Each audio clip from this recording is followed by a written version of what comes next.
New at 6, a Toledo firefighter has resigned. That amid an investigation into alleged inappropriate conduct between an instructor and recruits. Firefighter Matthew Riggle submitting his resignation beginning of the month after being accused of harassment and bribery. Michael Sandlin's been looking into documents all day outlining the investigation. Michael, when did this investigation all begin?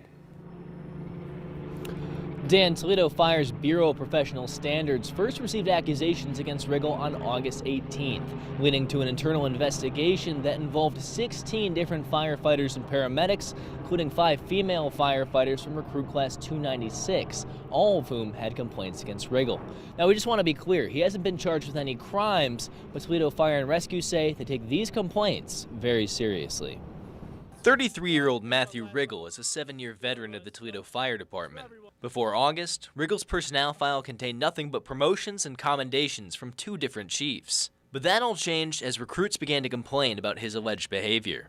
In late August, a fellow instructor began hearing these complaints, ranging from after-hours messages to asking for bribes for preferential treatment, and even sexual comments and unwanted physical interactions in the middle of training. These issues were brought to the Bureau of Professional Standards, and the investigation officially began, revealing that multiple female recruits felt uncomfortable or even unsafe around Riggle. One text exchange showed a recruit was worried that if Riggle found out that they were sharing these issues, they were concerned about retaliation on their families. By the end of August, the department informed Riggle he was being investigated, and later told him to cease all communication with the recruits. By September 25th, a list of charges had been gathered by the department against Riggle, ruling there was enough evidence to prove he had displayed a pattern of inappropriate conduct with several female firefighters from the class of 296. A city investigation reached a similar conclusion, saying they had found conclusive evidence of multiple acts of misbehavior.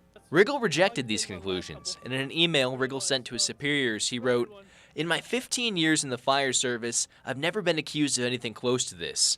It deeply torments me that someone could feel this way about me and never tell me." The department moved forward with a hearing on November 17th, with plans to deliver disciplinary action and mandate at least 6 hours of sexual harassment training. But Riggle instead submitted his resignation to the chief effective December 10th, ending his career with the Toledo Fire and Rescue Department.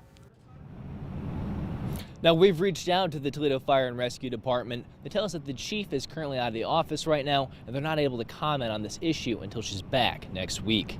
I also was able to speak to Riggle on the phone. He told me he wasn't willing to talk about all of this today. He's willing to explain his side of the story at a later time. Reporting in downtown Toledo, I'm Michael Sandlin for WTOL 11.